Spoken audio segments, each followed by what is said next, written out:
इस कहानी के पिछले भाग में आप सब लोगों ने देखा था कि किस तरह तेजो के मन में अपने पति धनुष के लिए प्यार जाग गया था। अब तेजो मन ही मन धनुष से प्यार करने लगी थी। एक दिन तेजो का पिता भूपति उसको फोन लगाता है। हेलो हेलो बेटी तेजो, मैं बोल रहा हूँ। कैसी हो बेटी? हाँ पिताजी, मैं बिल्कुल ठीक हूँ। आप कैसे हैं? अरे मैं भी तो बिल्कुल ठीक हूँ मेरी बच्ची।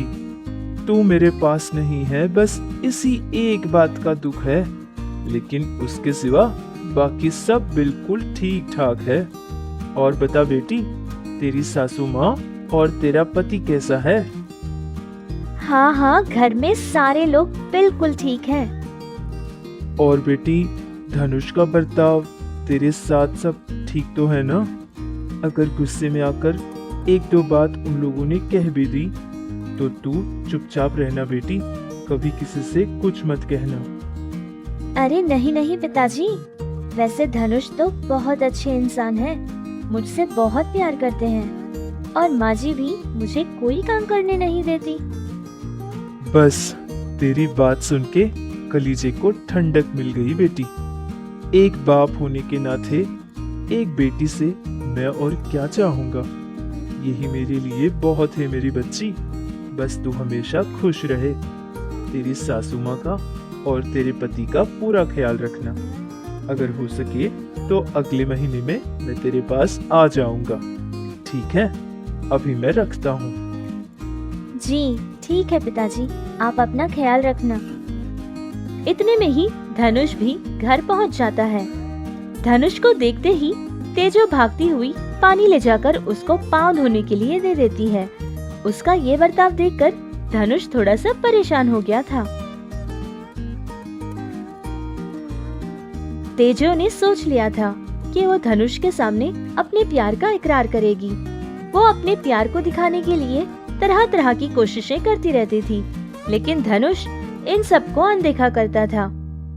जो कुछ भी धनुष को जरूरत होती वो तेजो ही पास रहकर सब कुछ किया करती थी। मैं सब समझता हूँ।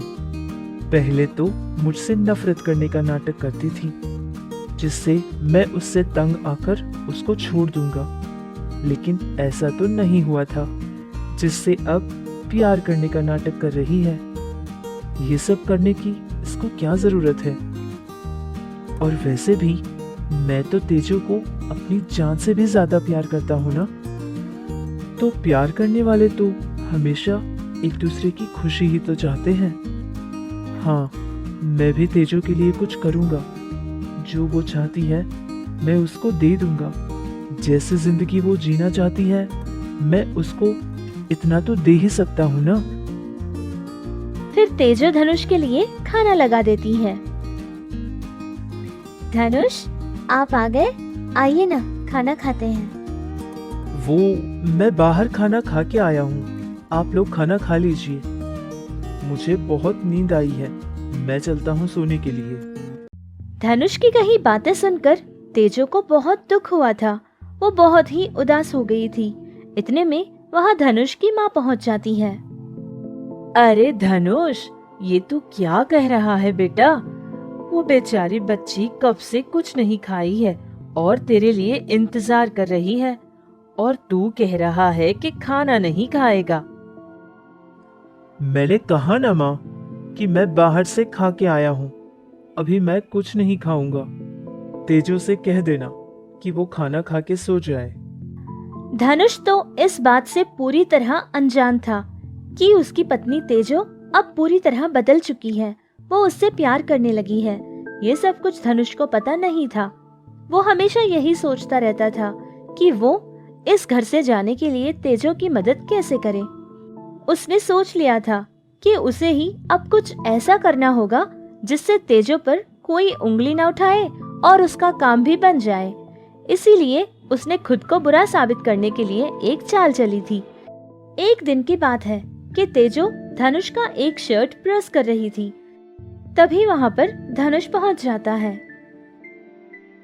तेजो, क्या मेरे लिए एक कप चाय बना सकती हो? अरे क्यों नहीं, बस 5 मिनट में लेकर आती हूँ। तेजो बहुत ही खुश होकर भागती हुई किचन में चली जाती है और ये देखते ही धनुष वहाँ से जाकर उस आयरन बॉक्स को अपने शर्ट पर रख देता है और उसको ऑन कर देता है। फिर से जाकर अपनी जगह बैठ जाता है और तभी तेजो भी उसके लिए चाय बनाकर लेकर आती है। मुझे कुछ जलने की बू आ रही है। हाँ, मुझे भी कुछ जलने की बू तो आ रही है। शायद वो आयरन बॉक्स के पास आ रही है। तेजो भागती हुई जाकर उस आयरन बॉक्स को हटाती है और देखती है कि शर्ट तो पूरी तरह से जल चुकी थी, जिसको देखकर धनुष को बहुत ही ज्यादा गुस्सा आ जाता है। ये तुमने क्या किया? तुम्हारा दिमाग तो खराब नहीं हो गया? ऐसे कौन शर्ट के ऊपर आयरन बॉक्स को रखता है? पूरी शर्ट जल गई ना। और वैसे तो मैं जानता ही हूँ, ये सब कुछ तुमने जानबूझकर किया होगा। नहीं नहीं धनुष, मैंने ये सब कुछ जानबूझकर नहीं किया। और वैसे भी मैंने आयरन बॉक्स को ऑफ किया था। मुझे नहीं पता कि वो कैसे ऑन हो गया। बंद करो तेजो अपनी ये झूठी बकवास। बेकार में ही मैंने तुमसे शादी कर ली, बिना कुछ सोचे समझे। लेकिन मैं जान चुका हूँ तेजो कि तुम्हारा और मेरा कुछ नहीं हो सकता। प्लीज तुम अपने मायके चली जाओ। ठीक उसी समय धनुष की माँ भी घर पहुँच जाती है।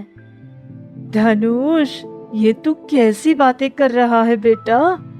क्या ये तू ही है जो ये सब कुछ कह रहा है? माँ, तुम कुछ नहीं जानती हो। कुछ देर के लिए प्लीज चुप हो जाओ। और तेजो तुम प्लीज यार, कल तुम अपने गांव यानी कि बैंगलोर जा रही हो, समझ गई? तेजो बहुत ही रोती हुई वहाँ से अपने कमरे में चली जाती है। देख धनुष, ये जो कुछ भी तू कर रहा है ना बेटा, बहुत ही गलत कर रहा है। हाँ, उस बेचारी मासूम सी बच्ची का दिल दुखाया है तूने। जो बदलाव उसके अंदर आया है, क्या उसको देखा तूने? वो तो तुझसे प्यार करने लगी है और तू इतने में ही उसका दिल दुखा बैठा। तूने तो बहुत गलत किया धनुष। ये सब कुछ होने के बाद धनुष की माँ भी धनुष से बहुत नाराज हो जाती है और वो अपने कमरे में चली जाती है। ऐसे ही कुछ समय गुजर जाता है। फिर धनुष भी अपने कमरे में जाता है। देखता है कि तेजो एक कोने में बैठे रो रही थी। तेजो, धनुष, मैं कल यहाँ से चली जाऊंगी। बहुत रात हो चुकी है ना। ट्रेन, बस इस वक्त कुछ नहीं मिलेगी। मुझे माफ कर दो तेजो। मुझे तो तुम पर हमेशा सिर्फ प्यार ही आता है। तुम पे मुझे कभी गुस्सा नहीं आता।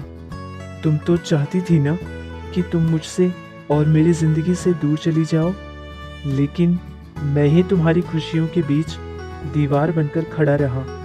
अब मैं समझ गया हूँ तेजो कि प्यार का नाम होता है सामने वाले को प्यार देना, जो वो चाहता है उसकी खुशी में खुश हो जाना। मैंने भी फैसला कर लिया है तेजो कि तुम जिसमें खुश हो, मैं तुम्हारे लिए वो सब करूँगा। मैंने सोच लिया है तेजो कि जिसमें तुम खुश हो, मैं तुम्हारे लिए वो सब करूँगा। इसीलिए मैंने तुम्हारे साथ बाहर ऐसा गलत बर्ताव किया था। लेकिन ऐसा आपने क्यों किया था? क्योंकि अगर तुम्हें कोई भी कुछ भी कहे या तुम्हारे बारे में कोई भी कुछ भी बोले, तो मैं बर्दाश्त नहीं कर पाऊंगा। मैं मानती हूँ धनुष कि मैंने आपकी अच्छाई को नहीं पहचाना था और मैंने आपकी बहुत ही बेइज्जती की। मैंने आपका बहुत दिल दुखाया था। हो सके तो मुझे माफ कर दीजिए धनुष। तेजो, क्या तुम मुझसे प्यार करती हो? अरे हाँ बाबा, बहुत बहुत बहुत ज्यादा। देखा आपने कि किस तरह ये लोग इस रिश्ते को खत्म करने वाले थे, लेकिन कहते हैं ना कि जोड़ियां तो ऊपर वाला बनाता है। इनका बंधन और रिश्ता अटूट था। जो रिश्ते ऊपर वाला बनाता है, उनको कोई नहीं तोड़ सकता।